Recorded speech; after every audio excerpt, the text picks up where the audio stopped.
বরাক ভ্যালির ছাত্র এখানে competitive এক্সামও survive করতে পারেন না, কারণ বরাক ভ্যালির স্কুলিং নাই, স্কুলিং নাই। একমাত্র মেহনত কিতা হয় 9-10 মেহনত হয়, ছাত্রকে মেট্রিক পাস করুক বড় করে হোর্ডিং লাগাই নিচে কিতাবর যেখানে মেহনত যেখানে হইতো এখানে মেহনতর না, এখানে কম্প্রোমাইজ, ওটা ফ্যাক্ট। আমিও কত অনুরোধ করবো, এবং বর্তমান যে শিক্ষানীতি যেটা নিউ এডুকেশন পলিসি, এটার ফোকাস ওটার উপরে যে আপনার ভিতরে যোগ্যতা গড়িয়া উঠত। অনেক ভোকেশনাল কোর্স আছে, শর্ট টার্ম কোর্স আছে, আইটিআর মধ্যে বিভিন্ন কোর্স আছে, যে কোর্সগুলা করিয়া গালফো গিয়া জব করো না, বালা পয়সা পাইবা।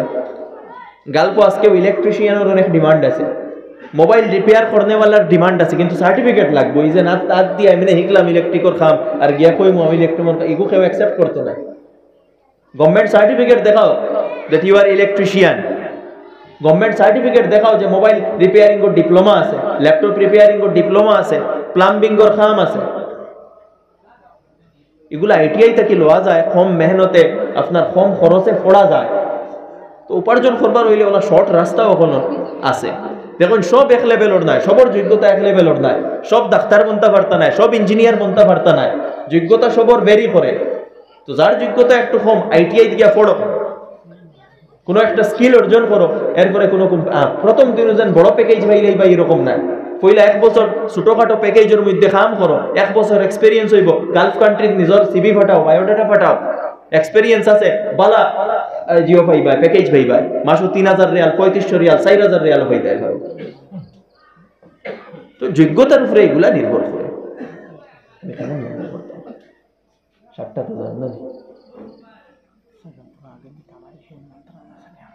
শেষ করে দিই। তো আমি কোয়াদ আসলাম নিজের মধ্যে যোগ্যতারে গড়িয়া তুলো।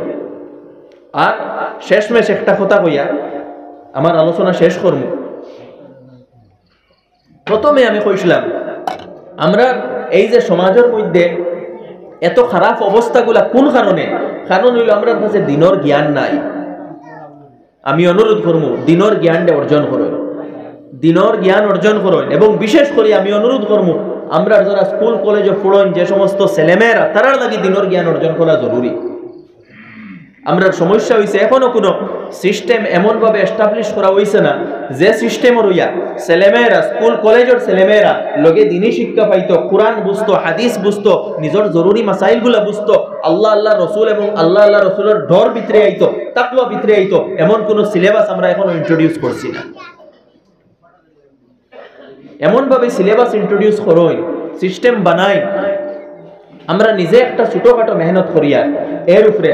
আর ইনশাআল্লাহ আলহামদুলিল্লাহ আমরা একটা প্রজেক্ট রেডি হয়ে গেছে এবং ডিসেম্বর মাসে আমরা লঞ্চ করবো ইনশাআল্লাহ, যে স্কুল কলেজের ছেলেমেয়েরা তারা ও স্কুলে পড়িয়া লগে কিছু দিনী শিক্ষা অর্জন করতো, কোরআনের শিক্ষা, হাদিসের শিক্ষা, মাসলা মাসাইলের শিক্ষা, আকিদার শিক্ষা, যাতে তারা দিন, ইমান, ইজ্জত, সম্মান, আখলাক ওগুলার হেফাজত করতে পারে। তো আমরা একটা সিস্টেম রেডি করছি এবং আগামী মাসে ইনশাআল্লাহ আমরা এটাকে লঞ্চ করবো। আপনার সবার কাছে অনুরোধের লাগি দোয়া করতাম। তো আমিও কথা কইতাম চাইমু যে দিনের জ্ঞান অর্জন করুন, উলামা একরামর মজলিসও গিয়া বই, কোরআন বুঝার চেষ্টা করুন। কোরআন খালি দোয়া তাবিজের কিতাব নয়, কোরআনের দর্শ এবং তাফসীর যেন অনগিয়া উপস্থিত হই। যারা পড়াশোনা জানেন উলামা একরামর তত্ত্বাবধানে কোরআন পড়ুন, সিরতর কিতাব পড়ুন, হাদিস পড়ুন, সাহাবার জীবনী পড়ুন, সাহাবা নিজের রোল মডেল বানায়। গর মহিলা অকল, মা বই নকল সবরে অনুরোধ করিয়া সাহাবা একরামরে নিজের রোল মডেল বানাও, আল্লাহ রসুল আলাইহিস সালাতু ওয়াস সালামরে নিজের রোল মডেল বানাও। এই নির্লজ্জতার জমানাত নির্লজ্জতাকে নিজের ছেলে এবং মেয়েরারে বাঁচাও। আজকে সবচেয়ে বড় সমস্যা হইছে গিয়া আমরা সমাজের মধ্যে লজ্জা হারাই লাইছি, বেহায়াই নির্লজ্জতা আমরা ঘরে ঘরে পৌঁছে গেছে। আমরা মেয়েরা পর্দা করা ভুলে গেছে, আমরা মা বাবারা স্কুল কলেজে মেয়েরে ফাটাইতরা যেন হিজাব খোরাইয়া ফাটাই, পর্দা খোরাইয়া ফাটাই, এই সেন্স আমরা মাথা থেকে গেছে কি।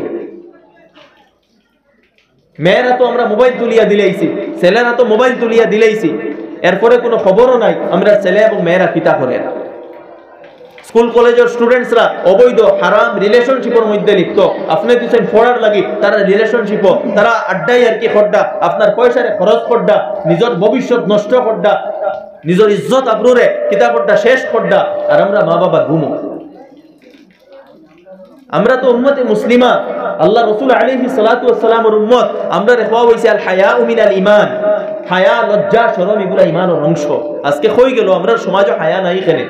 জিনার ঘটনা এত বেশি আম হইছে, কত কেস আমরার কাছে আয়। এই নির্লজ্জতার পরিবেশ রে পরিবর্তন করার চেষ্টা করুন, লজ্জা এবং শালীনতার পরিবেশ গড়িয়ে তুলুন।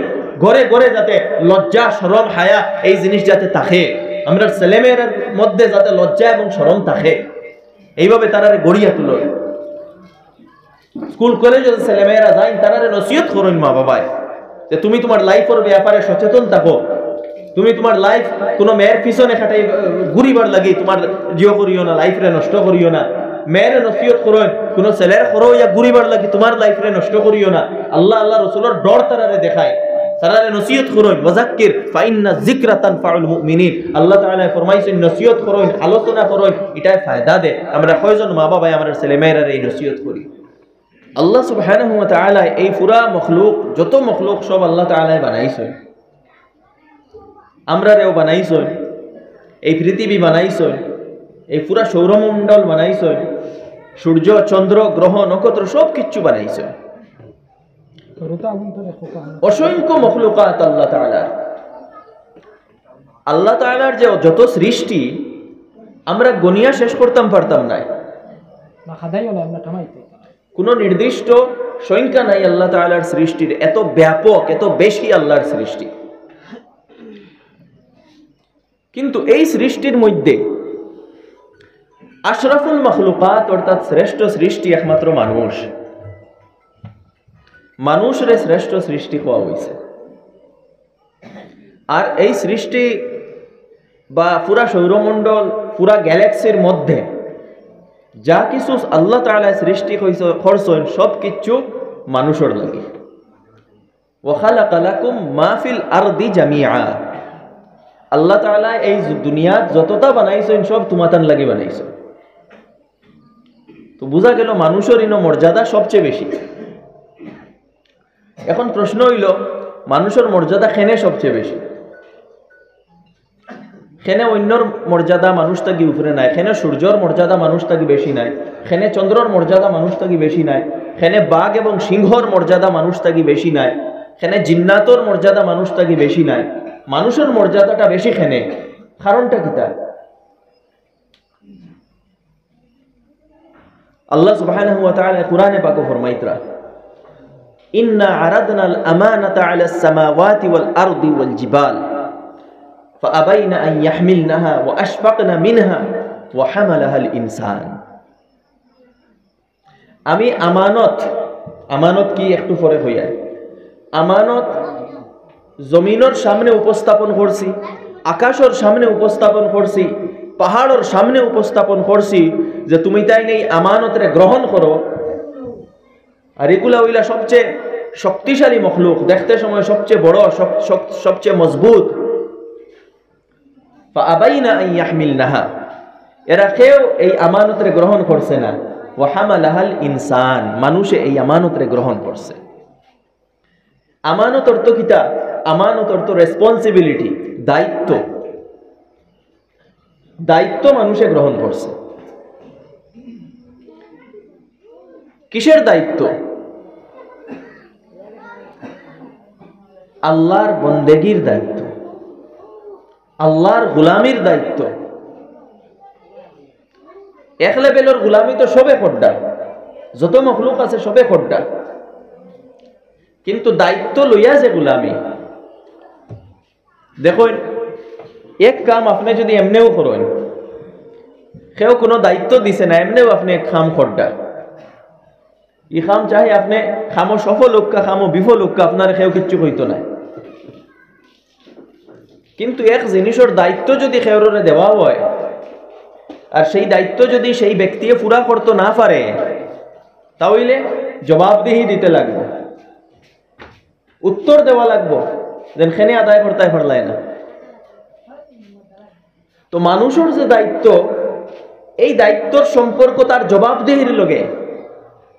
মানুষের যে দায়িত্ব, সেই দায়িত্বের উত্তর দিতে লাগবে আল্লাহ তাআলারে, আল্লাহ তাআলার কাছে কৈফিয়ত দিতে লাগবে যে দায়িত্ব কিভাবে পালন করছেন, কিভাবে খেনে পালন করলা না, সব হইতে লাগবে।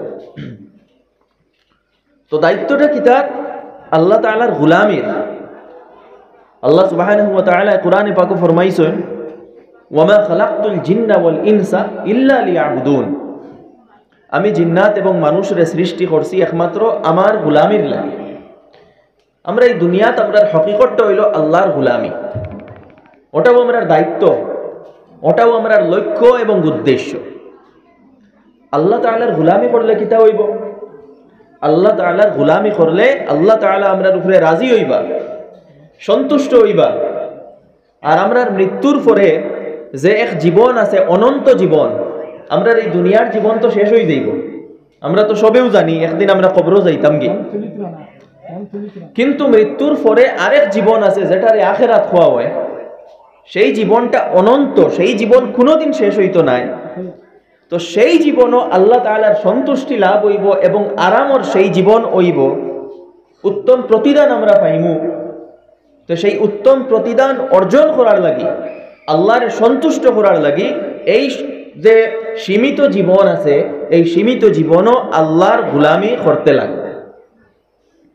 আর ওটাও আমরা দুনিয়ার জীবনের হকিকত। আমার দোস্ত হল জানিয়ার না, আমি বুঝাইতাম পারিয়ার নি, আমরা দুনিয়ার আর কোনো কিচ্ছুর লাগি আইছি না, একমাত্র আইছি আল্লাহর গোলামির লাগি।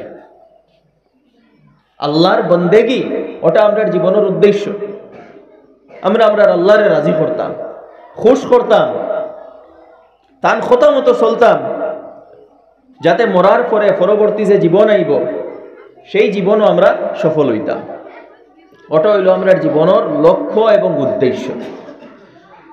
দ্বিতীয় একটা কথা হইল, এই দুনিয়াত চলতে হইলে, দুনিয়ার যে জীবন আল্লাহ তাআলা আমরা দিছেন, কেউ 20 বছর বাঁচেন, কেউ 50 বছর বাঁচেন, আবার কেউ 80 বছরও বাঁচেন। এই দুনিয়ার জীবনের মধ্যে আল্লাহ সুবহানাহু ওয়া তাআলা আমরার কিছু এমন জরুরত হল রাখছেন, যে জরুরতগুলো আমরা পুরা করতে লাগবো। আমরা প্রত্যেকের বিভিন্ন জরুরত আছে, যে জরুরত আমরা পুরা করতে লাগবো। যেমন দুনিয়াত রইতে হইলে আমরা খানির প্রয়োজন আছে, খানির জরুরত আছে। দুনিয়াত রইতে হইলে জল পান করার প্রয়োজন আছে। দুনিয়াত রইতে হইলে আমরা গড়ের প্রয়োজন আছে। দুনিয়াত থাকতে হইলে গাড়ির প্রয়োজন আছে। দুনিয়াত থাকতে হইলে চাকরি বা ব্যবসার প্রয়োজন আছে, অর্থাৎ টেকা উপার্জন ইনকামের প্রয়োজন আছে। বিয়া শাদী করার প্রয়োজন আছে। নিজর নসল, নিজর জেনারেশনকে আগে বাড়াইবার প্রয়োজন আছে। সমাজে একে অন্যর লগে চলা লেনদেন এইগুলার প্রয়োজন আছে। তো দুনিয়াত জীবনও চলতে হইলে আমরা একটা রুটিন লাইফ মেনটেন করতে লাগবো। অনেক জরুরত আছে, সেই জরুরতগুলো পুরা করতে লাগবো। এবং আল্লাহ সুবহানাহু ওয়া তাআলা আমরারে সেই জরুরত যেন আমরা পুরা করতাম না, ইকান না করছই না, আল্লাহ সুবহানাহু ওয়া তাআলা সেই জরুরত পুরা করারও সুযোগ আমরারে দিছেন। তো আমিও কথা বুঝাইতাম চাইয়ার, আমরার জীবনের লগে সম্পর্কিত দুইটা জিনিস, একটা হইল আমরার উদ্দেশ্য এবং একটা হইল জরুরত। আমরার উদ্দেশ্য কিতা? দেখো, উদ্দেশ্য পয়সা কামানি নাই, উদ্দেশ্য চাকরি নাই, উদ্দেশ্য ব্যবসা নাই, উদ্দেশ্য গড় নাই, উদ্দেশ্য গাড়ি নাই। আমরার জীবনের আসল উদ্দেশ্য হইল আল্লাহরে রাজি করা। আপনি যে উপায় পারেন, যে কাজ করেন, দুনিয়াত বিভিন্ন কাজ করতে লাগবো। আপনার যে কাজ আপনি করেন সেই কাজ এমন ভাবে করতা যে আল্লাহ তাআলা রাজি হইতা। দুনিয়াত যে কাজ আপনি করেন সেই কাজ এমন ভাবে করতা যে আল্লাহ তাআলা রাজি হইতা, ওটাও জীবনের উদ্দেশ্য। আর পয়সা কামানি, গড় বাড়ি গাড়ি এই সবগুলা জরুরত। এই হকিকত আমরা সাধারণ মানুষে এই হকিকত আমরা বুঝি না বা বুঝার চেষ্টা করি না। আমরা আসল উদ্দেশ্য ফাউরি লাই, আর জরুরত যেগুলা ওগুলারে আমরা উদ্দেশ্য বানাই লাই। আর জরুরত রে উদ্দেশ্য বানানির ফলে ফলাফল কিতা দাঁড়ায়? ফলাফল ওটা দাঁড়ায় যেন আল্লাহরে রাজি করা লাগে, এই কথা আমরা মাথার থাকে না। উদ্দেশ্য আল্লাহরে রাজি করা, কিন্তু এই উদ্দেশ্য আমরা পাউরিলাই আর জরুরতের উদ্দেশ্য বানাই দেই, সুতরাং আল্লাহর রাজি করা লাগে এইখানে আমরা মাথার থাকে না, এবং আমরা নিজের ইচ্ছা মতো এমনভাবে চলি যে এমন কাজ হলো আমরা করি যে কাজ দ্বারা আল্লাহ তাআলা নারাজ হন, যে কাজ দ্বারা আল্লাহ তাআলার নাফরমানি হয়। তো আমার দোস্ত হল, আমরা এই হকিকত বুঝা লাগবে যে আমরা জীবনের উদ্দেশ্য আল্লাহরে রাজি করা। এখন আল্লাহ তাআলারে কিভাবে রাজি করতাম? আমরা তো এই দুনিয়ার জীবনও আছি, দুনিয়ার জীবনও আমরা কত ধরনের চলা ফিরা করতে লাগবো। সামাজিক সম্পর্ক আছে, আমরা রাজনীতি আছে, আমরা পারিবারিক জীবন আছে, আমরা ব্যবসা বাণিজ্য আছে, ক্ষেত কৃষি আছে, ব্যবসা লেনদেন আছে, কত কিছু আছে। তো কিভাবে আল্লাহরে রাজি করতাম? আল্লাহ সুবহানাহু ওয়া তাআলা এর লাগি বড় মায়া করছেন আমরার উপরে। দেখুন, দুনিয়াত আওয়ার উদ্দেশ্য এমন জীবন অতিবাহিত করা যে আল্লাহ রাজি হইতা। এখন কোন জীবন অতিবাহিত করলে আল্লাহ রাজি হইবা, এই কথা তো আমরা জানতাম না। আর আল্লাহ তাআলা যদি চাইতা তে আল্লাহ তাআলা কইতা পারেন যে তুমি তোমার নিজের আকল দিয়ে খুঁজাইয়া সেই রাস্তা বার করো যে রাস্তায় চললে আল্লাহ তাআলা রাজি হইন। আল্লাহ তাআলা চাইলে এই হুকুম আমরা দিতে পারতা, কিন্তু এইরকম যদি আল্লাহ তাআলা আমরার উপরে একটা দায়িত্ব দিতা তো বড় কষ্ট হইল না, বড় কঠিন হইল না। আমরা নিজের আকল এবং বিবেক দিয়ে টুকাইয়া পাইলাম না অনেক যে কিভাবে আমরা জীবন অতিবাহিত করলে আল্লাহ তাআলা রাজি হইবা, নিজে পারলাম না অনেক। তো আল্লাহ তাআলা বড় মায়া করছেন, এক মায়া করছেন, লাকাদ মান্নাল্লাহু আলাল মুমিনিন ইয বা'আসা ফীহিম রাসূলাম মিন আনফুসিহিম ইয়াতলু আলাইহিম আয়াতিহি ওয়া ইউযাক্কিহিম ওয়া ইউআল্লিমুহুমুল কিতাবা ওয়াল হিকমা। এক মায়া করছেন আল্লাহ তাআলা যেন তোমাতান নিজের বিবেক দিয়ে আকল দিয়ে টুকাইয়া বার করা লাগতো না। আমি তোমাতান মাঝ থেকে একজন রসুল তোমাতান কাছে পাঠাই দিছি, যে রসুলে আমার আয়াত অকল অর্থাৎ আমার কথা অকল তোমাতান ডে পৌঁছাইয়া দিবা, আর কোন রাস্তায় চলতায় কোন রাস্তায় চলতা না সব কিছু হইয়া দিলাইবা। আমরা কাজ সোজা হয়ে গেল, আমরা তালাশ করিয়া বার করা লাগের না। আল্লাহ তাআলা তার তরফ থেকে রসুল পাঠাইয়া সেই রাস্তা আমরা দেখাইয়া দিছেন। দ্বিতীয়ত আল্লাহ সুবহানাহু ওয়া তাআলা আমাদের উপরে তার ওয়াহি অর্থাৎ কিতাব নাজিল করছেন, কালামে পাক, কুরআনে পাক, যে কুরআনে পাক অবতরণ করার উপরেও যে আমরা আল্লাহ তাআলার শুকর আদা করতাম ওখান শিখাইয়া দিতরা আলহামদুলিল্লাহিল্লাযী আনজালা আলা আবদিহিল কিতাব। সমগ্র প্রশংসা ও আল্লাহর জাইন তান বান্দা মুহাম্মদুর রাসূলুল্লাহ সাল্লাল্লাহু আলাইহি ওয়াসাল্লামের উপরে আল কিতাব অর্থাৎ কুরআন অবতরণ করছে। এগুলো আল্লাহ তাআলার দয়া এবং মায়া। আমরা যেটারে শরীয়ত কই, দিন কই, এটা আল্লাহ সুবহানাহু ওয়া তাআলার দয়া এবং মায়া আমরার উপরে, যে কিভাবে আমরা দুনিয়ার জীবন অতিবাহিত করলে আল্লাহ রাজি হইবা, এই দিনের মাধ্যমে শরীয়তের মাধ্যমে আল্লাহ তাআলা আমরারে শিখাইয়া দিলাইছে। আর এই যে জীবন আল্লাহর অনুসরণের মধ্যে অতিবাহিত যে জীবন হইব, ও জীবন ওটার নাম হইল ইসলাম, ও রাস্তার নাম হইল ইসলাম। তো আমার দোস্ত হল, আমিও কথা বুঝাইতাম চাইয়ার যে ইসলাম আল্লাহ সুবহানাহু ওয়া তাআলা যেটা ফরমাইতরা ওয়ালা তামুতুন্না ইল্লা ওয়া আনতুম মুসলিমুন, তুমি তাই প্রকৃত মুসলমান না হইয়া মৃত্যুবরণ করিও না। এই ইসলাম শব্দের অর্থ কিতা? আমরা অনেকে ইসলাম শব্দের অর্থ জানি না, ইসলাম কিতা আমরা বুঝি না। অনেকে মনে করি ইসলাম তো অন্যান্য ধর্ম জেলা ওলাও একটা ধর্ম, আমরা ওলা মনে করি। ইসলাম শব্দের অর্থ হইল আল্লাহ তাআলার সামনে নিজরে সারেন্ডার করে দেওয়া। ইসলাম শব্দের অর্থ আল্লাহ তাআলার সামনে নিজরে সারেন্ডার করে দেওয়া। আর ওটাও দুনিয়ার হকিকত আমি আগে কইছি, আল্লাহর গোলামির সামনে নিজের মাথারে নত করে দিতা। এবং ও দাওয়াত হযরত আদম আলাইহিস সালাম থেকে শুরু হইছে, এবং আমরা নবী মুহাম্মদুর রাসূলুল্লাহ সাল্লাল্লাহু আলাইহি ওয়াসাল্লামেও সেই দাওয়াত দিছেন, এবং এই দাওয়াতের দায়িত্ব আমরার খান্দ দিয়া গেছেন কি এই দাওয়াত আমরা আগামীতে আরো মানুষের কাছে পৌঁছাইতাম। যে ইন্নাদ দীনা ইনদাল্লাহিল ইসলাম, আল্লাহ তাআলার কাছে একমাত্র মনোনীত রাস্তা হইল ইসলাম, অর্থাৎ আল্লাহর গোলামি করিয়া যে জীবন অতিবাহিত হইব ও রাস্তাটাও আল্লাহ তাআলার কাছে মনোনীত। অন্য ভাষায় আপনার মর্জি চালাইতা না, আপনার মত চালাইতা না, আল্লাহর মর্জির আপনি প্রাধান্য দিয়া আল্লাহর মর্জির উপরে আপনার জীবনটা অতিবাহিত করতাম। এই ইসলামের উদাহরণ হযরত আদম আলাইহিস সালাম থেকে লইয়া হযরত আদম আলাইহিস সালামে ও ইসলামের দাওয়াত দিছেন, হযরত ইব্রাহিম আলাইহিস সালাতু ওয়াস সালাম এই ইসলামের দাওয়াত দিছেন, খুদ হযরত ইব্রাহিম আলাইহিস সালাতু ওয়াস সালাম রে আল্লাহ তাআলা ফরমাইছেন ইজ ক্বালা লাহু রাব্বুহু আসলিম, যখন ইব্রাহিম ওর প্রতিপালকে তানে কইছেন আসলিম, তুমি ইসলাম গ্রহণ করো, অর্থাৎ আমার সামনে নতই যাও। হযরত ইব্রাহিমে জবাব দিছেন, উত্তর দিছেন আসলামতু লিল্লাহি রাব্বিল আলামিন, আমি রব্বুল আলামিন, সমগ্র বিশ্বের প্রতিপালক যে আল্লাহ রব্বুল আলামিন তার সামনে নত হয়ে গেলাম। ইব্রাহিম আলাইহিস সালাতু ওয়াস সালামে আল্লাহর গোলামি খারে কয়তান জীবনও ফুটাইয়া তুলিয়া ধরছে। অহরহ প্রমাণ হযরত ইব্রাহিম আলাইহিস সালামর জীবনও। নিজের ছোট বাচ্চা যখন জন্ম নিল ইসমাইল আলাইহিস সালাম, আল্লাহ তাআলা হুকুম দিলা যে তোমার ছেলে এবং তোমার স্ত্রীরে নিয়া আরবের মরুভূমিতে ছাড়িয়া আও। কোন বাবায় নিজের স্ত্রী এবং নিজের সন্তানকে নিয়াওয়ালা কোনো মরুভূমিত যেন কোনো মানুষ নাই ছাড়িয়া আইতা পারবা, হযরত ইব্রাহিম আলাইহিস সালামে আল্লাহর এই গোলামিরে দেখাই দিছেন যে আমি আল্লাহর গোলাম, কোনো প্রশ্ন করছেন না। হযরত ইব্রাহিম আলাইহিস সালাতু ওয়াস সালাম যখন তান ছেলে চলাফিরার বয়স হইলা, আল্লাহ তাআলা হুকুম দিলা যে তুমি তোমার ছেলেরে কুরবানি করো। হযরত ইব্রাহিম আলাইহিস সালামে কোনো প্রশ্ন করলা না যে আমি আমার ছেলেরে কিলা কুরবানি দিমু, আল্লাহর হুকুম হইছে লইয়া বার হই গেছে। ওটার নাম হইল ইসলাম। মূল কথা ইসলাম অর্থ হইল যদি আপনি নিজরে প্রকৃত মুসলমান বানাইতে চাই তাহলে ইসলামের কোয়ালিটি যেটা আল্লাহর সামনে নত হওয়া ওটা আপনার ভিতরে থাকতে লাগবো। ওটারে উপায় হয় দিল তাকি মুসলমান হওয়া, দিল তাকি মুসলমান হওয়া।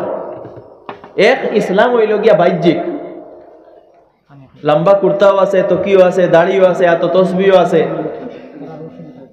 কিন্তু দিলর ভিতরে ইসলাম নাই, ইমান নাই, কমজোর ইসলাম। আর আরেক ইসলাম হইল দিলে জানে মুসলমান হওয়া। আল্লাহ রসুল আলাইহিস সালাতু ওয়াস সালামর যুগ এই দুই ধরনের মানুষ আসলা। আল্লাহ রসুল আলাইহিস সালাতু ওয়াস সালামর যুগ এই দুই ধরনের মুসলমান আসলা, মানে এক গুরো দিলে জানে মুসলমান আর এক গুরো বাহ্যিক মুসলমান। আল্লাহ রসুল আলাইহিস সালাতু ওয়াস সালামে জানতা খে দিলে জানে মুসলমান এবং খে বাহ্যিক মুসলমান। বাকি মানুষে তো চিন্তা না, সবে এক সফে উবাইয়া নমাজ পড়িতা। এক ভাই হযরতে আবু বকর, হযরতে ওমর, হযরতে ওসমান, হযরতে আলী আর সেই সাথে আব্দুল্লাহ ইবনে উবাইর মতো মানুষও এক সফে উবাইয়া নমাজ পড়িতা। কিন্তু দেখতে এক ধরনের, খাফড়ও এক ধরনের, নবীজির ঘরে নমাজ পড়িতরা, নবীজির লগে মুসাফা করতা। কিন্তু এক গুরুর ব্যাপারে আল্লাহ তাআলা ফরমাইতরা রাদিয়াল্লাহু আনহুম ওয়া রাদু আন, এরার উপরে আল্লাহ রাজি, সন্তুষ্ট, এরার জান্নাতের ফয়সালা আল্লাহ তাআলা করে দিছেন।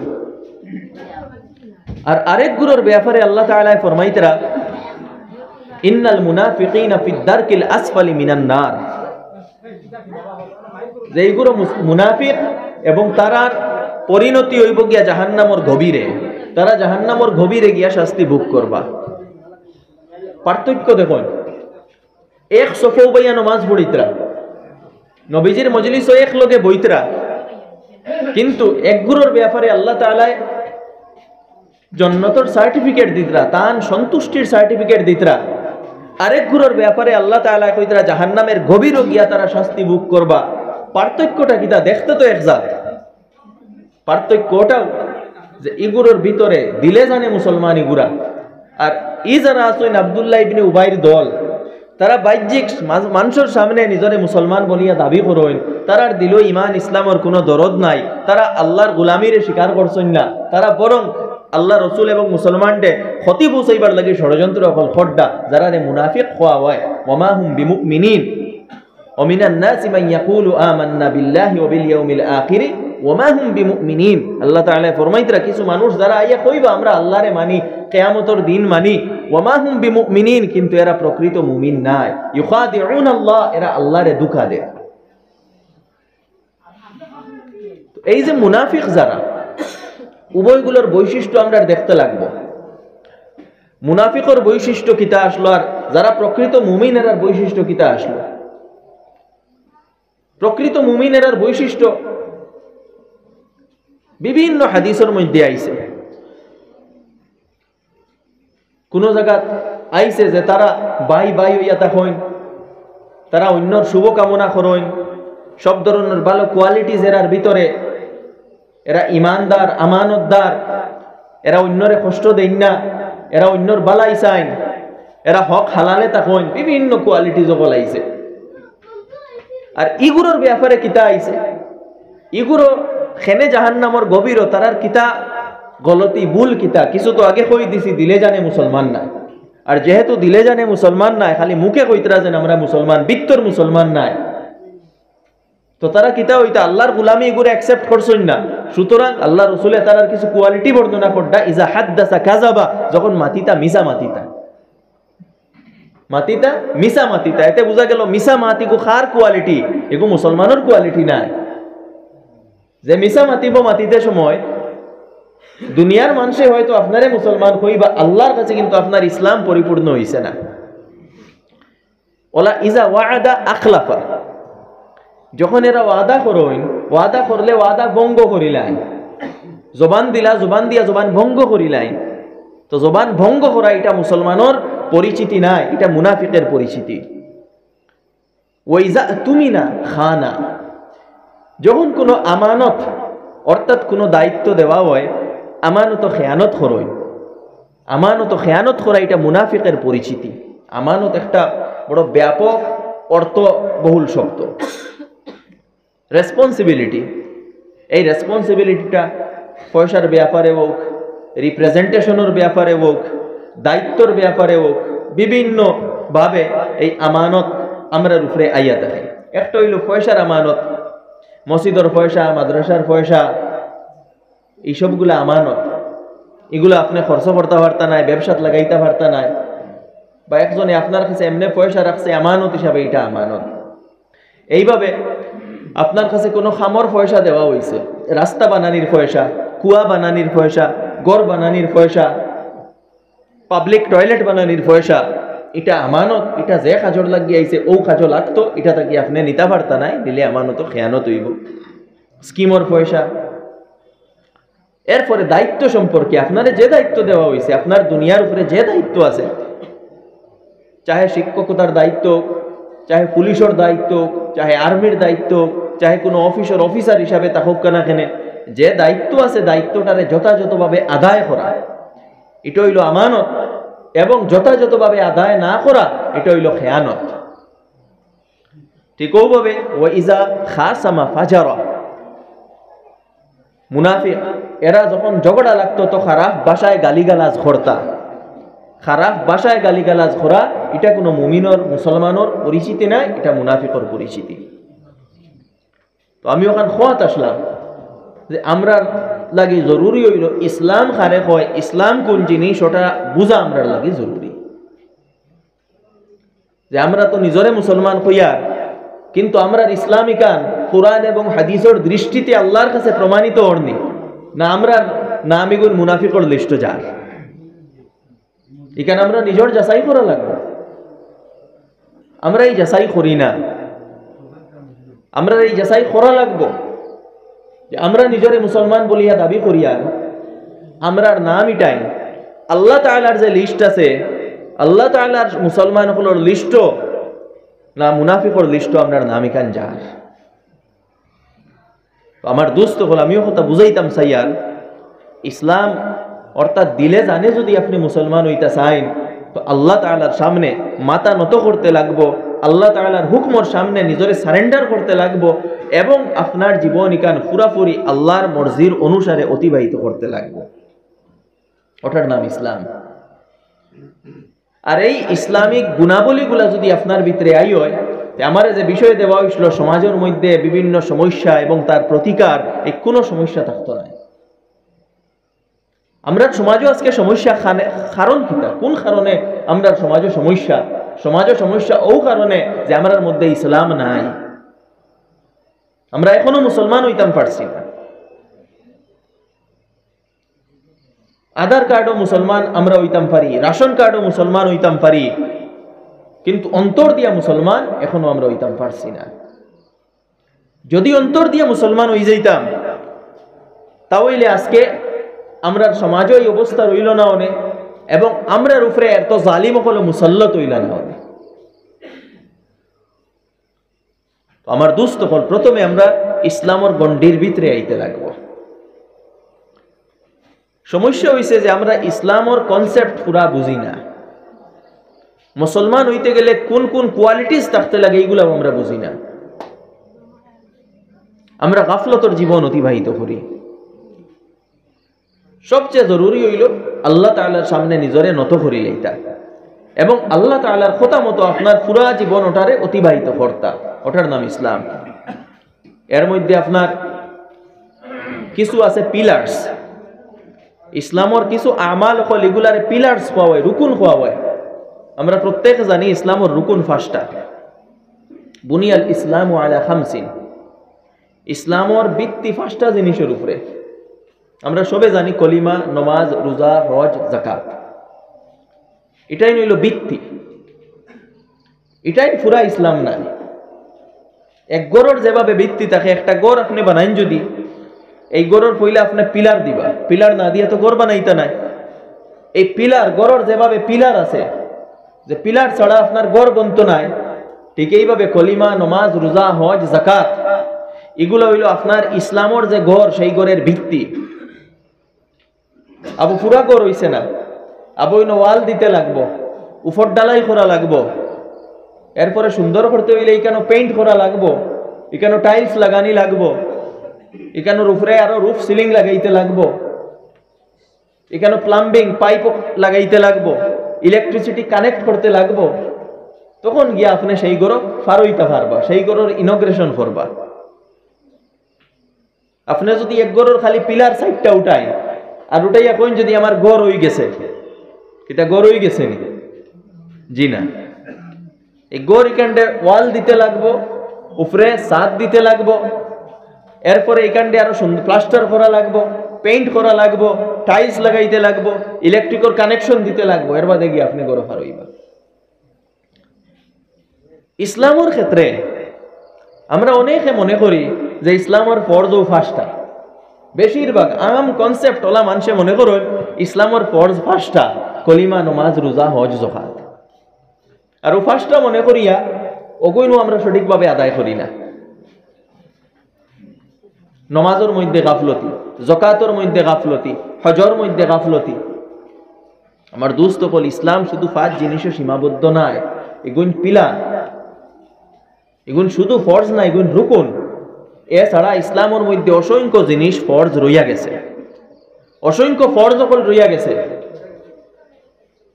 যেমন হারাম থাকি বাঁচিয়া রওয়া ফরজ, যেমন সত্য কথা বলা ফরজ, বড়র সম্মান করা ফরজ, মা বাবার খিদমত করা ফরজ, আমানত আদায় করা ফরজ, হালাল উপার্জন এটাও ফরজ, নিজের দৃষ্টিরে নিচে রাখা, গैर মাহরামের উপরে দৃষ্টি পড়া থাকে নিজের দৃষ্টিরে বাঁচাইয়া রাখা এটাও ফরজ, নিজের মধ্যে হাম্বলনেস, বিনয় ভাব আনা এটাও জরুরি, ন্যায় প্রতিষ্ঠা করা, সমাজের ন্যায় করা এটাও ফরজ। অসংখ্য ফরজ হল রইয়া গেছে, আমরা যেগুলা বুঝি না। এবং অসংখ্য নিষিদ্ধ জিনিস হলো আল্লাহ তাআলার তরফ থেকে আছে, যে জিনিসগুলায় আমরা ঈমানও নষ্ট করিলেই তো পারে, টোটালি নিষিদ্ধ। যেমন শিরক করা, আল্লাহ তাআলার লগে শিরক করা, এটা তো সবচেয়ে বড় জুলুম। ইন্না শিরকা লা যুলমুন আযীম। নামাজ পরিত্যাগ করা এটার কুফরি গুনাহ হওয়া হইছে। মান তারাকা সলাতা ফাকাদ কাফার। মিথ্যা কথা বলা জায়েজ নাই, চুরি করা জায়েজ নাই, জিনা করা জায়েজ নাই, জিনা পর্যন্ত যে জিনিসে পৌঁছায় সেই জিনিসগুলার অবলম্বন করা জায়েজ নাই, আপনার শরাব পান করা জায়েজ নাই, নেশাদ্রব্য জিনিস পান করা খাওয়া জায়েজ নাই, অন্যর হক মারা জায়েজ নাই, হারাম তরিকায় উপার্জন করা জায়েজ নাই, নিজের বড় বা মা বাবা এরারে কষ্ট দেওয়া জায়েজ নাই, স্ত্রীরে কষ্ট দেওয়া জায়েজ নাই। অসংখ্য এরকম নিষিদ্ধ জিনিস সকল আছে। আর এগুলা তো বাহ্যিক জিনিস, কিছু জিনিস আছে আভ্যন্তরীণ গুনাহ। আল্লাহ তাআলা ফরমাইছেন ওয়াজারু যাহিরাল ইসমি ওয়া বাতিনা, তুমি তাই বাহ্যিক এবং আভ্যন্তরীণ সব গুনাহ ছাড়ো, বাহ্যিক গুনাহ আমি কইলাম, আভ্যন্তরীণ কিছু গুনাহ আছে, যেমন অন্যর প্রতি মনের মধ্যে হিংসা রাখা, এটাও তেমনি হারাম যেভাবে জিনা করা হারাম। অহংকার করা এটা ওলাও হারাম, যেটা মদ খাওয়া হারাম। অহংকারের উপরে আল্লাহ তাআলার ভয়াবহ ধমকিও বলাইছে, লা ইয়াদখুলুল জান্নাহ মান কানা ফি কলবিহি মিসকালু হাববাতিন মিন কিবর। বুখারী শরীফ, মুসলিম শরীফের রিওয়ায়াত। যার অন্তরের রায়ের দানার পরিমাণ অহংকার থাকবো, সে জান্নাত যাইতে পারতো না। তো এরকম অসংখ্য গুনাহ হল আছে যেগুলা আমরার জীবনও, আর অসংখ্য ফরজ হল আছে যেগুলো আমরা পরিত্যাগ করি। আর সমস্যা হইছে যে আমরা এগুলা বুঝারও চেষ্টা করি না, জানারও চেষ্টা করি না, শিকারও চেষ্টা করি না। ও আমি শুরুত হইছিলাম যে যারা এই মজলিসে বইসই না, ইয়া অন্তত শিকার নিয়ত লইয়া এবং নিজরে পরিবর্তন করার নিয়ত লইয়া বইন, তখন ফায়দা হইব। আর এমনি আইয়া শুনিয়া যদি যাইন গিয়ে আর সারা খুব প্রবৃত্তি আমরার মধ্যে থাকে এবং ভালো কোয়ালিটিস গুলো আমরার ভিতরে আনতাম পারি না, তো আমরা রিবাত ফায়দা হইতো না। আমরা সমাজ সুন্দর কোন সময় হইব? সুন্দর সেই সময় হইব যখন আমরা প্রকৃত মুসলমান হইব।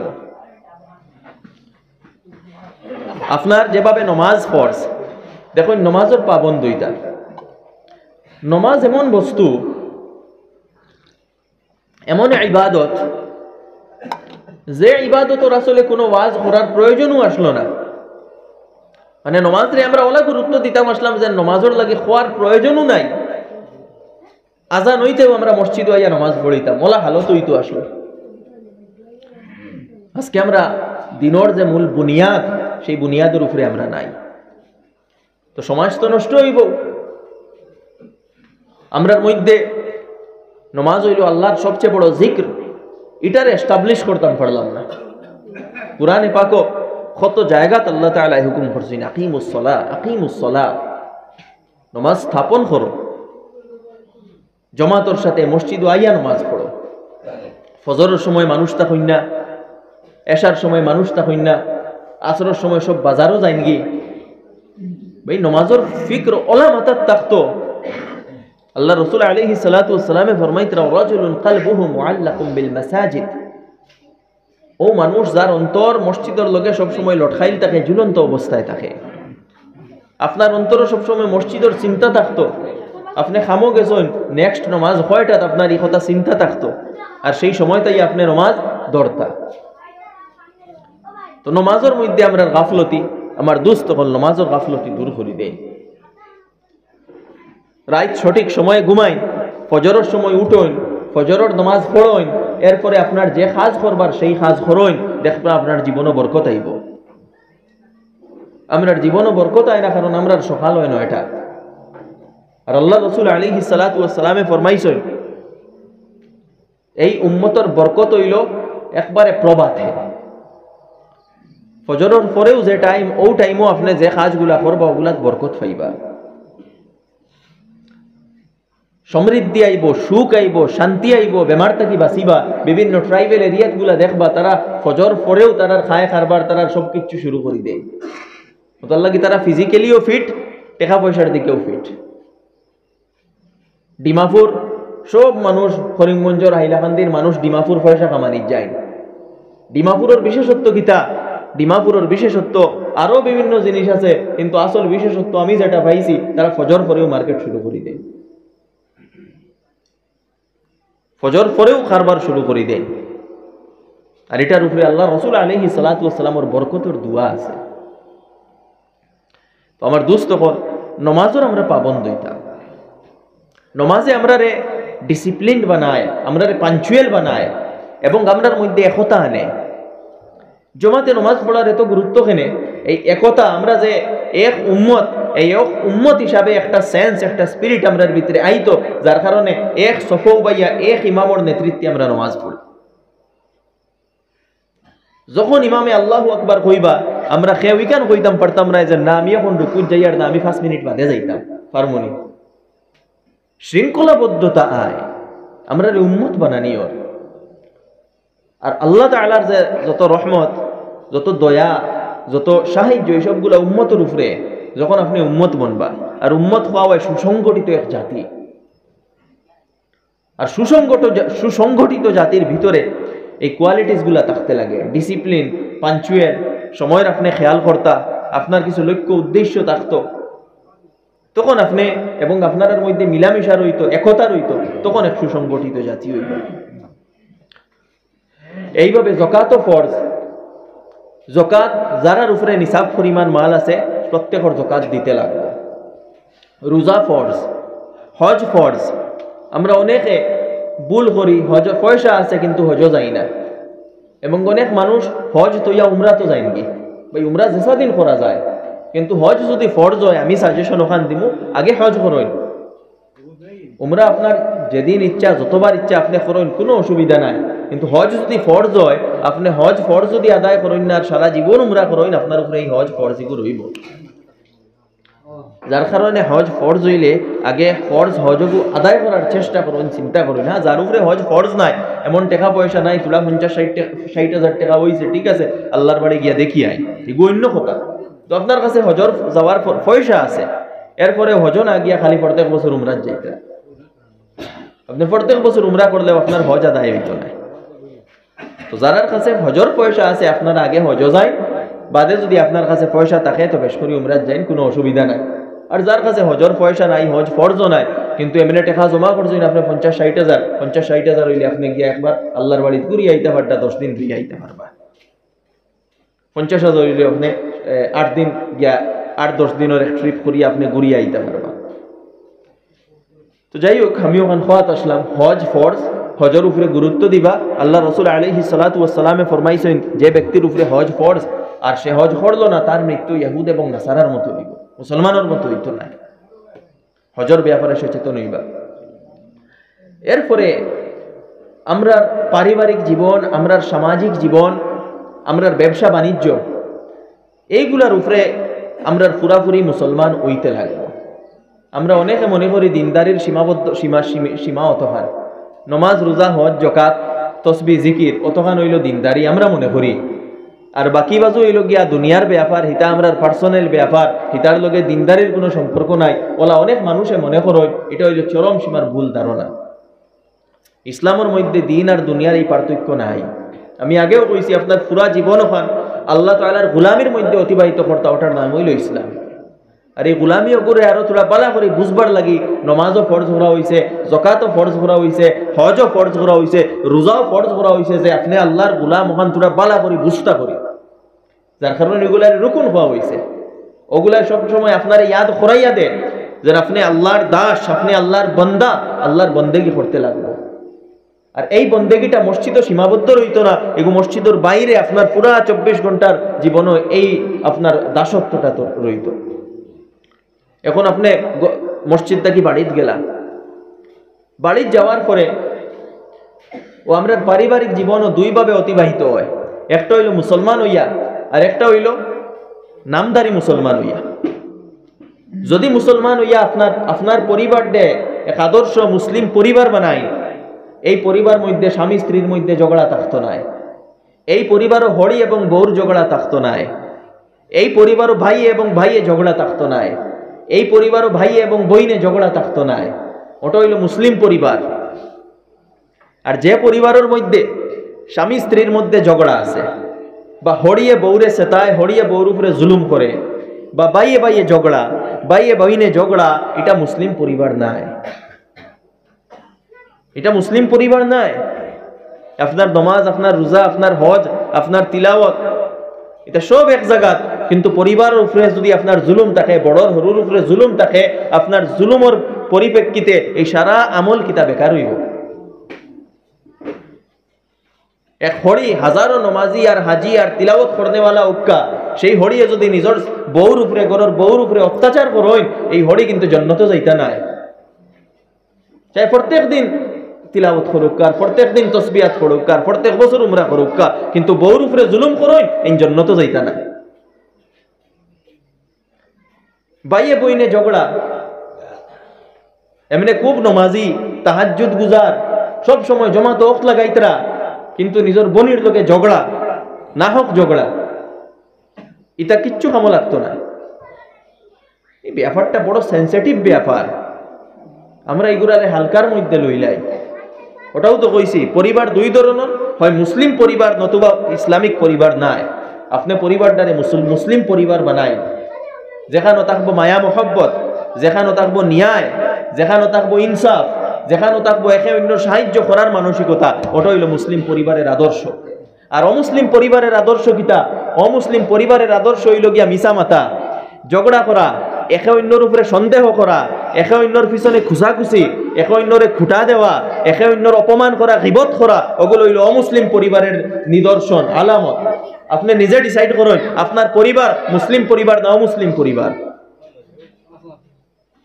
আপনার পরিবারটারে মুসলিম বানাই, এরপরে পুরা সমাজটারে মুসলিম সমাজ বানাই। মুসলিম সমাজের ভিত্তি দুই তিনটা জিনিসের উপরে। এক নম্বর হইল ইনসাফ, দুই নম্বর হইল একে অন্যের লগে মায়া মহব্বত এবং সম্মান, আর তিন নম্বর হইল পারস্পরিক সহযোগিতা। এই তিন জিনিস যখন একটা সমাজের মধ্যে থাকবো তখন এই সমাজটারে মুসলিম সমাজ হওয়া যাইব। যদি ইনসাফ থাকে, সমাজের মধ্যে ইনসাফ থাকে, কেউর উপরে জুলুম হইতো না, সমাজের মধ্যে মায়া মহব্বত আছে, প্রত্যেকে একে অন্যের লগে মিলিয়া রয়, আর পারস্পরিক সহযোগিতা, একজন বিপদ থাকলে আরেকজনকে সাহায্য করে, যদি সমাজটা এইরকম হয়, এই সমাজটা কিতা ইসলামী সমাজ হইব, মুসলিম সমাজ হইব। যে সমাজের মধ্যে বেহায়াই রইতো নাই, নির্লজ্জতা রইতো নাই, বেফরদামি রইতো নাই, আর অমুসলিম সমাজ হইলে এটার মধ্যে বেফরদামি থাকবো, বেহায়াই থাকবো, ঝগড়া থাকবো, হিংসা বিদ্বেষ থাকবো, অহংকার থাকবো, অন্যরে শিকাইবার এবং প্রতিশোধ নেওয়ার মানসিকতা থাকবো, অন্যর গীবত করার মানসিকতা থাকবো। আপনার সমাজটারে ইসলামী সমাজ বানাই। আমরা যে কই সমাজরে কিলা বদলাইতাম, সমাজরে বদলানির রাস্তা একমাত্র হইল ইসলাম। আপনি নিজে মুসলমান হইন, নিজের পরিবার মুসলমান বানাই, নিজের সমাজ মুসলমান বানাই, নিজের কারবার ব্যবসা বাণিজ্য পয়সা উপার্জন মুসলমান বানাই, দেখবা সবকিছু ঠিক হয়ে যাইব। আমার দোস্ত বল, ব্যবসা বাণিজ্যের ক্ষেত্রে, টাকা পয়সার ক্ষেত্রেও আমরা ঈমান এবং ইসলাম হারাইলাই।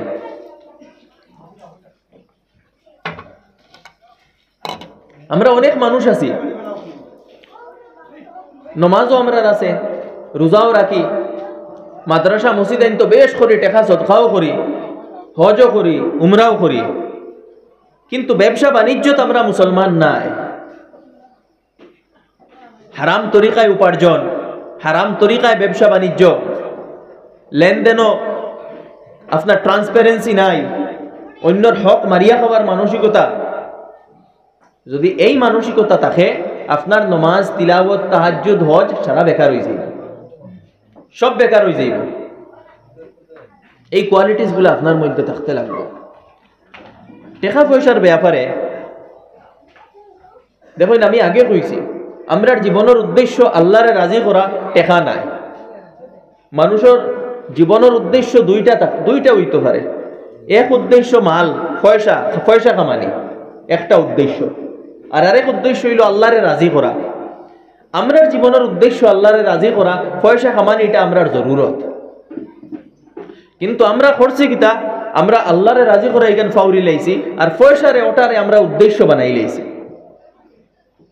যেহেতু পয়সারে উদ্দেশ্য বানাই লাইছি, তখন পয়সা উপার্জন করতে গিয়া আল্লাহ রাজি হইতরা না নারাজ হইতরা, ই মাতিকানার আমরা জেহেনও আয় না। আমরা ওটা মাথাত লইয়া আইছি যে আমরা পয়সারে কিলা ম্যাক্সিমাইজ করতাম, কিলা বাড়াইতাম, ওটা হইল আমরা মারাত্মক ভুল। আল্লাহ সুবহানাহু ওয়া তাআলা পয়সা কামানি তাকে নিষেধ করছেন না, মোটেও নিষেধ করছেন না। পয়সার প্রশংসা করা হইছে, কোরআনে পাক আল্লাহ তাআলা পয়সার প্রশংসা করছেন। ওয়াতুল জাআলাল্লাহু লাকুম কিয়ামা, মালর ব্যাপারে আল্লাহ তাআলা ফরমাইছেন, এই মালডে আল্লাহ তাআলা তোমাতান খাড়াওয়ার জরিয়া বানাইছেন, মজবুতির জরিয়া বানাইছেন। টাকা পয়সা তোমাতান কাছে থাকবো, তুমি তাই মজবুত হইবাই। হাদিসের মধ্যে আইছে, ওয়ালিয়াদুল উলিয়া খায়রুম মিনাল ইয়াদিস সুফলা, উপরের হাত তলর হাত তাকি বালা, অর্থাৎ দেনেওয়ালা হাত লেনেওয়ালা হাত তাকি বালা। পয়সা থাকতো আপনার গেছে, মালদার হইতা আপনি, কিন্তু ইসলামের মালদারের কনসেপ্টটা কি রকম? ইসলামের মালদারির কনসেপ্ট দেখুন, পয়সা উপার্জন করা, পয়সা খরচ করা, আর পয়সার হকিকত। প্রথমত আল্লাহ তাআলা আমরা বুঝাইয়া দিছেন যে তুমি যে পয়সা উপার্জন করবা, তোমার কাছে যে পয়সা থাকবো, এই পয়সা এটা তোমার নাই। প্রথম হইল এই পয়সা তোমার নাই, এই পয়সা কার? আল্লাহ। এই ধারণা, এই দৃষ্টিভঙ্গি পয়সার প্রতি আমার আপনার থাকতে লাগবে। পয়সা এটা আল্লাহর, এটা আমার নাই। সারা সমস্যা তো ওখান তাকিয়ে যেন পয়সা আমরা নিজের মনে করিলাই, আর এরপরে ইচ্ছা মতো খরচি, ইচ্ছা মতো খামারি। পয়সার মালিক আল্লাহ। এখন এই পয়সাটা উপার্জন করতাম ও রাস্তায়, যে রাস্তায় আল্লাহ তাআলা রাজি হইন এবং সন্তুষ্ট হইন। ও আইসেন এই জীবনের উদ্দেশ্য আল্লাহরে সন্তুষ্ট করা। এই উদ্দেশ্য সামনে রাখিয়া যদি আপনি পয়সারে উপার্জন করেন, অর্জন করেন, আপনি ভুল পথে পয়সা উপার্জন করতে না। কারণ আপনার মাথাত এই কথা আছে যে আমার আল্লাহ রাজি হইতা, আল্লাহ নারাজ হইতা না। তখন আপনি পয়সা উপার্জনের সেই রাস্তা অবলম্বন করবা যে রাস্তায় আল্লাহ সুবহানাহু ওয়া তাআলা রাজি হইবা। আর এর ভিত্তি হইল দুইটা জিনিসের উপরে। একটা জিনিস হইল হালাল তরিকায় উপার্জন করতা, হারামটা কি বাঁচিয়া। কারণ যেহেতু নিয়ত বানাইলেইছই না, করিলেইছই যেন আল্লাহরে রাজি করতাম, সুতরাং যত হারাম আছে ইগুল্লা তাকে বাঁচো, হালাল তরিকা বার করো। আর দুই নম্বর হইল পয়সার প্রতি লোভ হইত না। পয়সার প্রতি লোভ থাকার কারণে মানুষে আল্লাহ পাউরিলায় এবং ভুল বা অনৈতিক পদ্ধতিও পয়সা অবলম্বন করে। প্রথমত পয়সার প্রতি, পয়সা হালাল তরিকায় উপার্জন করতা, আর দ্বিতীয়ত পয়সার প্রতি লোভ হইত না। হাদিসের মধ্যে আইছে আল্লাহ রাসূল আলাইহিস সালাতু ওয়াস সালামে ফরমাইতরা, তিরমিজি শরীফের রিওয়ায়াত, যে মানুষে লোভ ছাড়া পয়সারে অর্জন করে আল্লাহ তাআলা তার পয়সার মধ্যে বরকত দেয়। আর যে মানুষের লোভের সাথে পয়সারে অর্জন করে সেই পয়সার মধ্যে বরকত থাকে না। তো প্রথম হইল পয়সার প্রতি লোভ হইত না, আর দ্বিতীয়ত হালাল তরিকায় উপার্জন করতা। তখন কিতা হইব, আপনি যে পয়সা উপার্জন করবা হালাল তরিকায় উপার্জন করবা, লোভ থাকতো না। হয়তো কয়দিন আপনার তোরা মেহনত করা লাগবো, কিন্তু তাকওয়ার সাথে গুনাহ থেকে বাঁচিয়া রইয়া হালাল তরিকায় যদি আপনি অর্জন করার তাকইন, তো এর উপরে আল্লাহ তাআলার একটা ওয়াদা আছে। আল্লাহ তাআলার ওয়াদা কিতা? আল্লাহ তাআলা ফরমাইতরা, ওয়া মান ইয়াত্তাকিল্লাহা ইয়াজআল লাহু মাখরাজা ওয়া ইয়ারযুকহু মিন হাইসু লা ইয়াহতাসিব। আল্লাহ তাআলা ফরমাইতরা, যে মানুষের তাকওয়া অবলম্বন করব, অর্থাৎ গুনাহ থেকে বাঁচিয়া রইব, ভুল হতে যাইতো না, সেই মানুষের লাগি আল্লাহ তাআলা ইয়াজআল লাহু মাখরাজা, রাস্তা বার করিয়া দিবা। ওয়া ইয়ারযুকহু মিন হাইসু লা ইয়াহতাসিব, এবং ও জায়গাটা কি আল্লাহ তাআলা রিজিক পৌঁছাইবা যেখানোর এই মানুষের মাথাত কোনো চিন্তাও আসলো না, মানুষে বুঝও পাইছে না যে ওলা রিজিক খাইব আমার কাছে, ওলা রিজিক খাইয়া বুঝবো। এটা আল্লাহ তাআলার ওয়াদা। আমরা সমস্যা হইল আমরা ঈমান কমজোর, আল্লাহ তাআলার ওয়াদার উপরে আমরা ঈমান আনতাম পারি না, আমরা দিল সেই ইয়াকিন আয় না। আমরা চাই একদিনে ধনী হয়ে যাইতাম। বর্তমানে আমরা বেশিরভাগ যুব সমাজ বা বেশিরভাগ মানুষ, আমরা চিন্তা থাকে একদিনে ধনী হয়ে যাইতাম, আনা মেহনতে ধনী হয়ে যাইতাম, খুব লগালগ পয়সা আলা হয়ে যাইতাম, জমিন লই লইতাম, ঘর বানাইতাম, গাড়ি লইতাম, মানে লগে লগে হয়ে যাইত। 1 মাসে 6 মাসে ধনী হয়ে যাইতাম, 1 বছরে ধনী হয়ে যাইতাম। এটা সম্ভব নাই, মোটেও সম্ভব নাই। এটা হইল পয়সার লোভ। আর এই লোভে কিতা করে? ভুল পথে আপনারে পরিচালিত করে। এই লোভ যাদের ভিতরে আইছে তারা ভুল পথে পয়সা উপার্জন করাত লাগছে। সেও গভর্নমেন্ট স্কিমর পয়সা মারিয়া উপার্জন করডা, সেও অন্যর জমিন দাবাইয়া, অন্যর জমিনের উপরে মিছামিছি কবজা করিয়া, অন্যর আইন ঠেলিয়া ও নিজের জমিন বাড়াইতরা, পয়সা বাড়াইতা চাইতরা। সেও ইলিগাল জিনিসের কারবার করিয়া, ড্রাগস মাদক দ্রব্য তার কারবার করিয়া পয়সা কামাইতা চাইতরা। সেও আউরি জাউরি, লটারি, স্পেকুলেশন, আপনার গ্যাম্বলিং, জুয়া যেগুলারে কয়, ওগুলার মাধ্যমে পয়সা বাড়াইতে চাইতরা। কারণ কিতা? সেই লোভ আই গেছে, আমি 1 মাসে পয়সা আলামনি যাইতাম। হালাল হারামর তমিজ পার্থক্য মানুষে ভুলি যায়। আর ফল কিতা দাঁড়ায়? ফল হয়তো আপনি পয়সা পাইতা নাই, বা পয়সা পাইলে এই পয়সায় আপনার শান্তি দিত নাই, নতুবা আপনার বিরাট আকারে ক্ষতি হইব। আর ওটা ওর সমাজ যারাও ভুল তরিকায় পয়সা উপার্জন করছেন এরার জীবনের খবর লইয়া দেখুন গিয়া, হয়তো গড় আপনার গড় থাকি সুন্দর হইতে পারে, হয়তো গাড়ি 2-4 খান থাকতে পারে, আপনার ছোট মোটো গাড়ি থাকি তার গাড়ি সুন্দর হইতে পারে, গড়ের ভিতরে খুব ওয়েল ডেকোরেটেড হইতে পারে, খানির সামান বানার হইতে পারে, কিন্তু সাইবা গিয়া কোনো শান্তি নাই, শান্তি নাই, সুখ নাই, ইতমেনান নাই। কিরকম আইব? রিজেকর নাম খালি যেন বালা গড় বানানির নাম রিজেক নাই, বেশ করি পয়সা রোয়ার নাম রিজেক নাই। রিজেকর ভিতরে অনেক জিনিস আছে, বাহ্যিক এবং আভ্যন্তরীণ জিনিস। এক মানুষের মান্থলি ইনকাম 20,000 হইতে পারে, কিন্তু সেই মানুষ সুখী হইতে পারে, আর এক মানুষের মান্থলি ইনকাম 20 লাখ হইতে পারে, কিন্তু এই সুখ তার কাছে নাও থাকতে পারে। আল্লাহ সুবহানাহু ওয়া তাআলা আমরা রাস্তা দেখাইয়া দিয়েছেন, সৎ উপায় চলো। তো আমরা মানসিকতা হয়ে গেছে বেশ করি পয়সা পাইতাম। বিগত দিনও আমরা দেখছি বিভিন্ন সোশ্যাল মিডিয়া যে অনেক মানুষে পয়সা কামাইবার লাগি আউরি জাউরি ট্রেডার হলরা তো পয়সা দিছেন ট্রেডিং করাইবার লাগি শেয়ার মার্কেটও, নিজে বুঝইন না শেয়ার মার্কেট কিতা, শেয়ার মার্কেটে ট্রেডিং করা লাগে কিলা ইকানো জানইন না, হালাল কিতা হারাম কিতা ইকানো বুঝইন না। ও শুনছইন যে একজন মানুষরে টাকা 1 লাখ দিলে মাসো মাসো 10,000 করে দিব, 10 লাখ দিলে মাসো মাসো 1 লাখ করে দিব, ওলা শুনছইন। কেউ জমিন বেচিয়া আনিয়া দিছইন, কেউ লোন লইয়া আনিয়া দিছইন, কেউ আরো কিতা তাকি আনিয়া দিছইন। আর এরপরে কিতা হইছে, এই সারা ট্রেডার সকল উদা হয়ে গেছেন, বাগিয়া গেছেন কি, ওটা পেপারও এবং সোশ্যাল মিডিয়াত বিগত দিনও আইছে, আমরা দেখছি এইগুলা। এটা খেনে হইল, এটা খেনে আইল, কারণ হইল লোভ, ভুল উপায় পয়সা উপার্জন করার মানসিকতা, তাড়াতাড়ি পয়সা ফাইলাবার মানসিকতা মাথায় গেছে। সামান্য আলোচনা করিলাই তখন শেয়ার মার্কেটও ট্রেড করা যেটা, এটা আলাদা একটা জিনিস।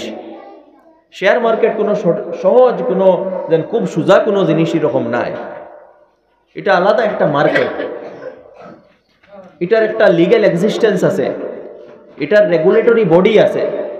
শেয়ার মার্কেটও কিভাবে ইনভেস্ট করতে তার কিছু প্রসেস আছে, এবং আমরা মুসলমান হিসাবে আমরা বোঝা লাগবো যে কোনভাবে ইনভেস্ট করলে হালাল হইব এবং কিভাবে ইনভেস্ট করা হারাম।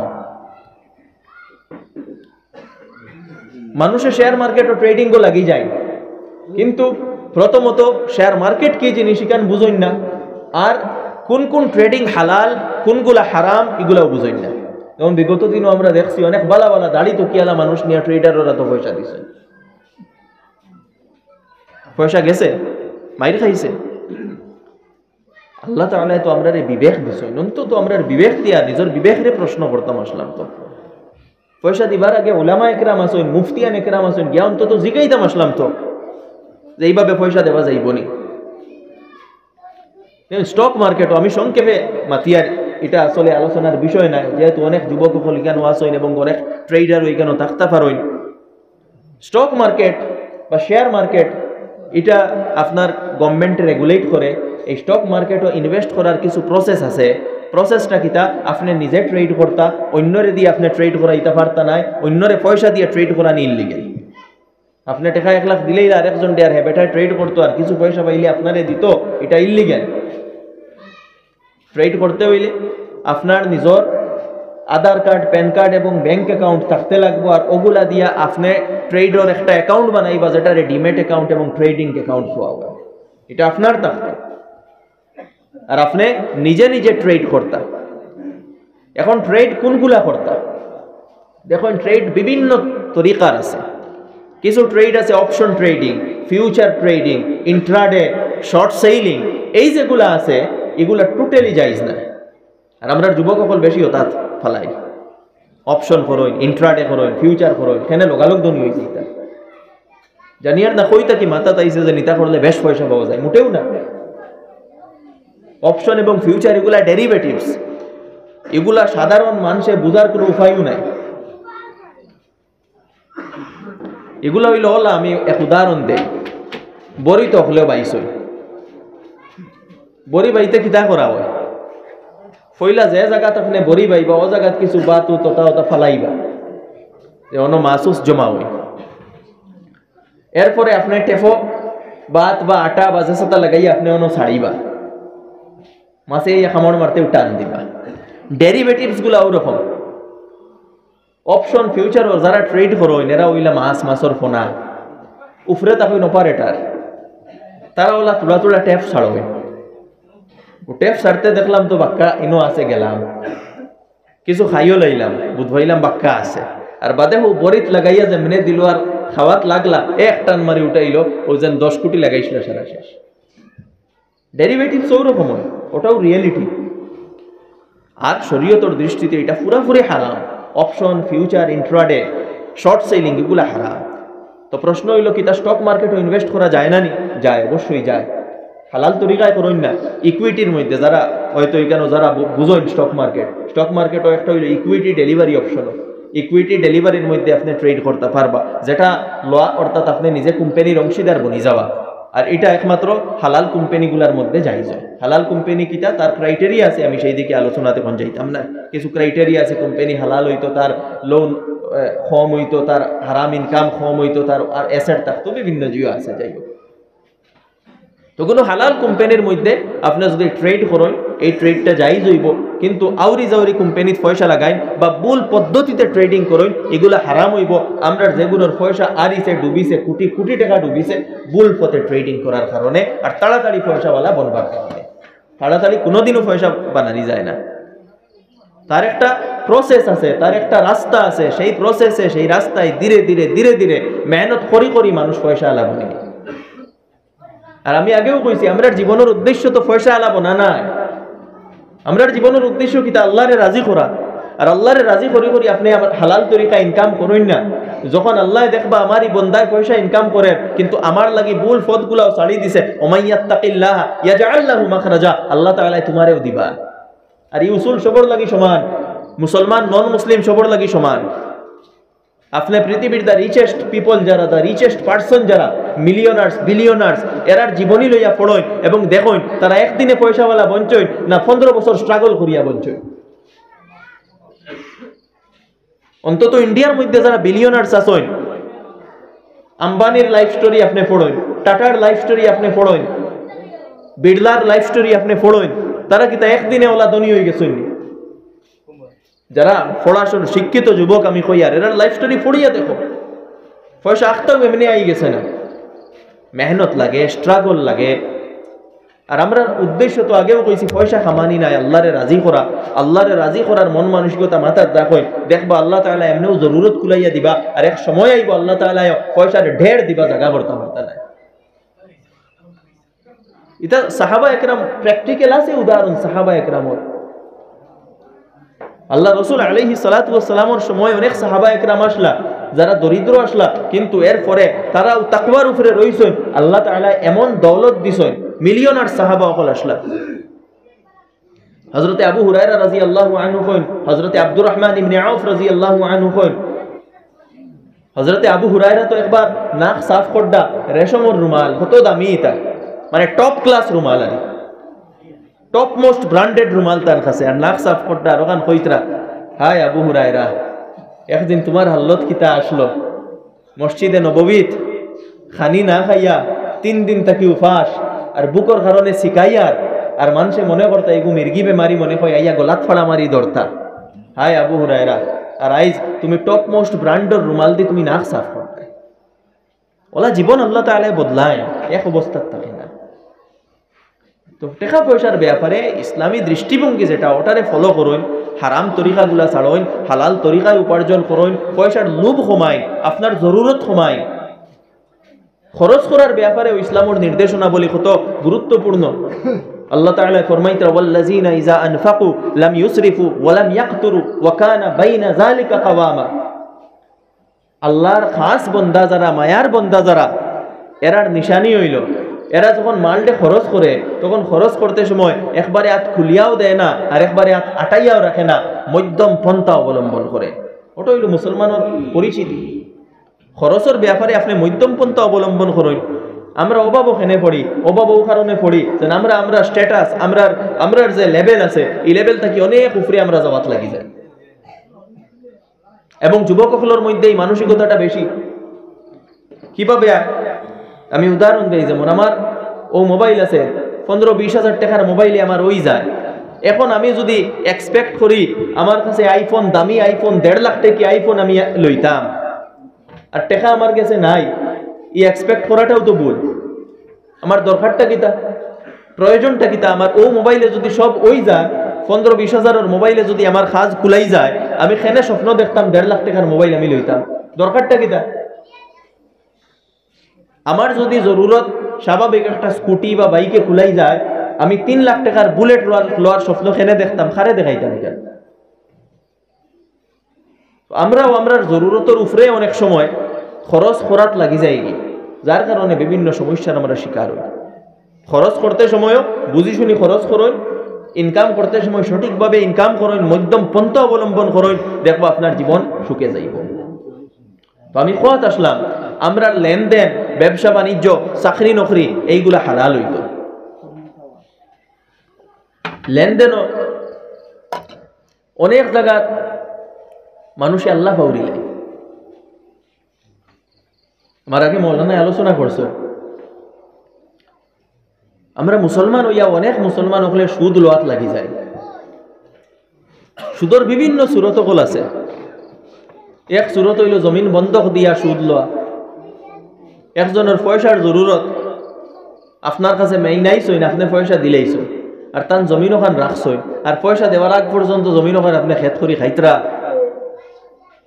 আল্লাহ রাসূল আলাইহিস সালাতু ওয়াস সালামে ফরমাইছেন, কুল্লু কারজিন জাররা নাফআন ফাহুয়া রিবা। প্রত্যেক খরচ, যে খরচের কারণে কোনো বেনিফিট আপনি লইবা, এটা সুদ। আপনি 1 লাখ খরচ দিয়েছেন, 1 লাখ আপনি লোকা লগে যেন 2 বছর আপনি খেত করি জমিন ইকান খাইতরা, এখান তো এক্সট্রা হয়ে গেল। দেখুন খরচ দিবার লাগি আপনারা কেউ জোর দিছে না, আপনার যদি দিলে মানে না খরচ দেখুও না, কিন্তু খরচ দিয়া সুদ খাওয়ার যে মানসিকতা, এই মানসিকতা ছাড়ে। আমি কিছু জায়গাত গেছিলাম, ওলা সেই মানুষে কারগুজারি শুনাইছেন যে ওলা কিছু মানুষে পয়সা খরচ দেয় আর বাদে রিটার্ন লইতে সময় আরো 10 মন দান 20 মন দান লগে দেয়। টোটালি জায়েজ না এগুলা। সুদরে বড় স্পষ্ট ভাবে কোরআনে পাক হারাম করা হয়েছে। আহাল্লাল্লাহুল বাইআ ওয়া হাররামার রিবা। ওলা পয়সা ইনভেস্ট করার ব্যাপারে, ইনভেস্ট কিলা করা লাগে মানুষে বুঝই না। কোন দোকানও নিয়ে পয়সা দিলা, 1 লাখ লাগাইলা, আর দোকানদারে মাসে মাসে 3000 দেয়, এরকম কন্ট্রাক্ট করাও সঠিক নয়। শিরকত বা পার্টনারশিপের তার কিছু উসুল আছে, প্রফিট ওর পার্সেন্টেজ হিসাবে আপনারা বাটিয়া নিতা। নির্দিষ্ট কোনো প্রফিট হইতে পারতো না, কারণ সবসময় এক ধরনের সেইলার জিও থাকে না। প্রফিট ওর পার্সেন্টেজ হিসাবে বাটিয়া নিতা। আপনি যেন ইনভেস্ট করছেন, মাত কথা বলা হইতো যে যেটা প্রফিট আইব, ও প্রফিটর 10% আমি নিমু 90%, বা প্রফিটর 20% আমি নিমু 80% তুমি নিবা, যেটাও পারস্পরিক বুঝাপড়ার মধ্যে যেটা ফিক্স করি ওটা হইব। মূল কথা লেনদেনের ব্যাপারে আমি অনুরোধ করি, আর যে কোনো লেনদেনের ব্যাপারে পয়লা উলামা একরামরে জিকাই। বর্তমানে নেটওয়ার্ক মার্কেটিং কর অনেক সুরত হল, আমরা যুবক হল এগুলার মধ্যে লিপ্ত। এইগুলা তাকে টোটালি বাঁচয়, নেটওয়ার্ক মার্কেটিং তাকে টোটাল অ্যাভয়েড করয়, যেটারে মাল্টি লেভেল মার্কেটিং কোয়া হয়, পিরামিড টাইপ অফ মার্কেটিং কোয়া হয়। এগুলো এখনো সাকসেসফুল নাই। কতটা কোম্পানি মাইর খাইয়া বন্ধ হইয়া হারছে। ইলাও মানুষ আমি দেখছি যে নেটওয়ার্ক মার্কেটিং গো পয়সা লাগাইতে লাগাইতে পরে এমন হয়েছে উফরর গুঁড়ো সব তালো ইয়া বাগিয়া গেছেন গিয়ে, এখন এই কিতা কর্তা তার জমিন বেচিয়া মানুষের পয়সা দেওয়া লাগছে। ও কাজগুলা কোনো কনস্ট্রাকটিভ এবং পজিটিভ কাজও আপনি লাগাইন না। কনস্ট্রাকটিভ এবং পজিটিভ কাজও আপনি পয়সা লাগাইন, মেহনত লাগবে। আমরা সমস্যা হয়েছে মেহনত করতাম না, আমরা কসম খাইলেছি আমরা মেহনত করতাম না, আমরা গরব হইয়া ঘুমাইয়া আনামাতিয়া ও পয়সা পাইতাম। ও স্টক মার্কেটও পয়সা লাগাইন না, কিন্তু স্টক মার্কেটও পয়সা লাগাইতে হইলে মেহনত লাগবে। পইলে আপনার পুরা মার্কেট শিখা লাগবো, বুঝা লাগবো, আপনার মেহনত করা লাগবো, মার্কেটের ফান্ডামেন্টাল টেকনিক্যাল বুঝা লাগবো, হালাল হারাম বুঝা লাগবো। এরপরে আপনি গিয়া এগুলার মধ্যে শিখতে লাগবো। 1 বছর আপনি ওয়াচ লিস্ট দেখিয়া এরপরে আপনি করতে পারবেন। অত সহজ না এটা। এগ্রিকালচারও মেহনত করুন না, নতুন ফসল অকল বিভিন্ন এখন অনেক নার্সারি অকল মানুষে গড়িয়া তুলতরা। ফিশারির বিজনেস করুন না, মাছ ফালাইন অন্তাকি মাছ আবার বেচইন, লোকাল মুরগর বিজনেস করুন, লোকাল ছাগলর বিজনেস করুন। মেহনত লাগবো, আপনি যে নানা মেহনতে খামাই লইতে এটা সম্ভব নয়। মেহনত করইন খামাই এগুর মধ্যে বরকত হইবা। আমরা পয়লা ওখান দেখাত লাগি যাই যে নিগুন তো মেহনত বেশি, পয়লা প্রফিট কম পাইয়া, আর আমরা লাগি যাই যে না একলগে বড় এক অ্যামাউন্ট পাই লইতাম, ও লুবে নিয়া আমরা রেতো মারল। হালাল তরিকায় মেহনত করইন, অ্যামাউন্ট যদি প্রারম্ভিকভাবে কম থাকে পরবর্তীতে অ্যামাউন্ট বাড়িব। আর বিশেষ করে আমার যুবক ভাই হলরে হইয়া পয়সা খামাইতে হইলে যেন পয়লা দিনও যেন আমি পয়সা বেশ করে খামাইলে ওইটা সম্ভব নয়। নিজের মধ্যে যোগ্যতা গড়িয়া তুলে। এই যে সময় আমরা যে যুগ বসবাস করি, আর এই যুগের মধ্যে ডিমান্ড একমাত্র যোগ্যতার। আপনার ডিগ্রি কত বড়, আপনার মার্ক কত বেশি, এটা খালি সরকারি এগুদুগু চাকরির মাঝে লাগে। সরকারি চাকরি এটা ভেরি লিটিল, খুব কম। ও সরকারি চাকরি এগুদুগুত লাগে মার্ক কত বেশি, তাও এখন এটা কমিয়ে আইছে। বিগত দিনও আমরা দেখছি 3rd গ্রেড 4th গ্রেডর লাগে মার্ক ম্যাটার করে না। আপনার এক্সাম লো আর এডিআরই এক্সাম যেগুলো আছে এগুলো স্কিলের অ্যাসেসমেন্ট হয়। স্কিল কতখান হয়তো ইলা ওই তো এক ছাত্রর মেট্রিক হায়ার সেকেন্ডারিত মার্ক খুব বেশি, কিন্তু এডিআরইর এক্সামও গিয়া আনলে কিচ্ছু লিখতে পারছে না। কারণ কিতা? কারণ হইল মেট্রিক হায়ার সেকেন্ডারিত নোট ফড়ি মুখস্থ করিয়া মানুষে বাক্কা লেখিয়া ও তো মার্ক লইয়া আইতরা, বেস বনলো না, ফাউন্ডেশন বনলো না, ফান্ডামেন্টাল বনলো না। তো কম্পিটিটিভ এক্সামের আনসারগুলো অ্যাড্রেস করতে হইলে আপনার ফাউন্ডেশন মজবুত হইতে লাগবো। এটলিস্ট ক্লাস 5 তাকিয়া প্রত্যেক সাবজেক্টর বেসিক আপনার মজবুত হইতে লাগবো, তখন গিয়া কম্পিটিটিভ এক্সামও সার্ভাইভ করতে পারবা। আমার দোস্ত হল কথা দীর্ঘ করিয়ার না, আলোচনা অনেক হয়েছে, সময় অনেক হয়ে গেছে। আবার অনুরোধ করমু, প্রথমেও কইছিলাম যেগুলা আলোচনা হইব আমল করার চেষ্টা করবা, নিজরে বদলিবার চেষ্টা করবা, চেষ্টা করমনি পক্কা যে ইনশাআল্লাহ। আল্লাহ সুবহানাহু ওয়া তাআলা কোয়া হুনাতাকে বেশি আমল করার তৌফিক দান করুকা। ওয়া আখিরু দাওয়ানা আলহামদুলিল্লাহি রাব্বিল আলামিন। আলহামদুলিল্লাহ, আমরা হযরতের বড় সুন্দর বয়ান করছেন। আল্লাহ তাআলা আমলের তৌফিক দিন হোক, আল্লাহুম্মা আমিন। এখন আযানের যে বলি 7টায় জামাত হইছে, জামাতের ঘরে আমরা সুনামধন্য